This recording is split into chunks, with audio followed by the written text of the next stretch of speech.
suis sorti de prison, j'avais encore 2 ans de mise à l'épreuve, donc une obligation de travailler. Autant vous dire que la juge m'a clairement dit, écoute Sista, soit tu trouves du travail, soit tu retournes en prison. Moi je lui ai dit, oui madame, bien sûr, j'ai compris, je suis pas... je retourne en prison. Non, c'est parce qu'il n'y a clairement pas de solution dans ce que la juge propose. Moi avant j'avais pas de casier judiciaire, je trouvais pas de travail. Là avec un casier ça va être chaud.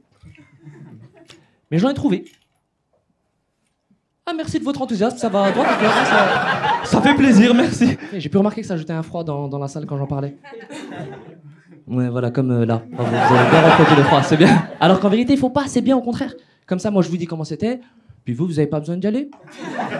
C'est un échange de bons procédés je trouve. Hein. D'ailleurs c'est mon conseil, vraiment n'y allez pas. Surtout toi. Non, il pourrait se passer des bricoles, Par applaudissement dans la salle, qui sait qu'il faut payer un loyer quand on est en prison? C'est une vraie information, il faut payer un loyer quand on est en prison. Ah, ça m'a choqué moi aussi. Pour un appartement qu'on n'a clairement pas choisi. On ne l'a même pas visité. Si on avait eu l'occasion de le visiter, on ne l'aurait pas pris. Pourquoi? Parce que le propriétaire garde les clés. C'est lui qui décide quand tu rentres et quand tu sors. Et tu sors pas beaucoup. Et en plus de ça, tu dois faire une colocation forcée avec 4 mecs probablement dangereux. Et on te le dit clairement, ils sont dangereux. Vas-y. Je me rappelle de mon premier jour, le matin, il m'a poussé dans la cellule comme ça, il m'a dit « C'est là que tu vis maintenant. Tu vis avec Stéphane, Patrick et Eric, ils ont tué des gens. Et Stéphane, il en a mangé un. Allez, bonne chance, je reviens pour le loyer. » J'ai fait une étude sociologique sur la prison. Pour moi, la prison, c'est comme un sachet de dragibus. Il y a tout. Mais il y a toujours plus de quelque chose, on est d'accord? Dans les sachets de dragibus, c'est les jaunes et les oranges. Il y en a trop, ils cassent les couilles.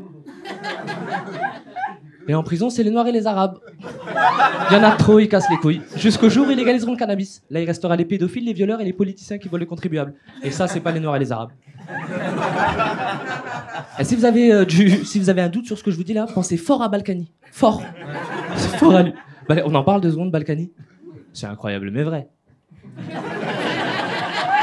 Non, moi j'avais une idole avant, c'était Pablo Escobar. Balkany, il est passé devant. Non, t'es d'accord, moi je viens chez moi, j'ai enlevé tous les posters de Pablo Escobar, Booba, j'écoute plus rien. Balkany. Que lui. Mais c'est un gangster, Balkany, il est sorti, il a vu un journaliste, il lui a fait ça. C'est le meilleur. Il a pris 5 ans, il a fait 6 mois. Mais c'est logique. Ah, tu peux pas faire ça normalement.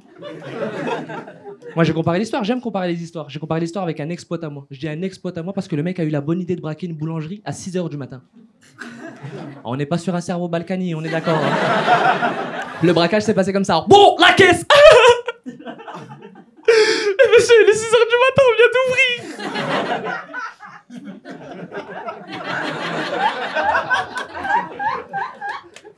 Ah, ça veut dire y a pas de sous là. Oh. Ah bah mettez-moi un... Mettez-moi un millefeuille. Et mettez-moi 5 ans. Il a pris 5 ans. Il a même pas pris une feuille, miskin. Il a pris 5 ans. Et il y est toujours. C'est la différence avec Balkany.